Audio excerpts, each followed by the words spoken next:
Chef Roshini. இன்னைக்கு ஹெல்த்தியான broccoli omelette செய்யலாமா? ப்ரோக்கோலியை சுடு தண்ணி போட்டு எடுத்துடலாம். ப்ரோக்கோலி பொடிசா சாப் பண்ணிக்கலாம். இந்த மாதிரி நல்லா சாப் பண்ணி எடுத்துக்கலாம். முட்டையோட மஞ்சள் கருவை கரையாம ஊற்றிக்கலாம்.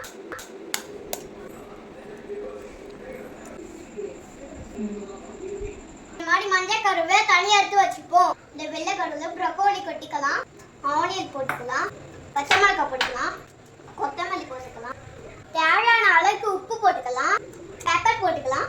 எல்லாத்தையும் நல்லா மிக்ஸ் பண்ணிக்கலாம். இந்த மாதிரி மிக்ஸ் பண்ணாதான் ஒழுங்கா வரும். நீங்க இந்த மாதிரி மிக்ஸ் பண்ணாதான் ஒழுங்காவே வராது. ஆயில் இதெல்லாம் ஸ்ப்ரெட் பண்ணிக்கலாம். கடல் வச்சு இட்லி மாதிரி சின்ன சின்னதாக ஊற்றிக்கலாம். கடல் வச்ச மஞ்சள் கழுவை கலையாம இது மேலே வச்சுக்கலாம். மூடி திறக்கலாமா? பியூட்டி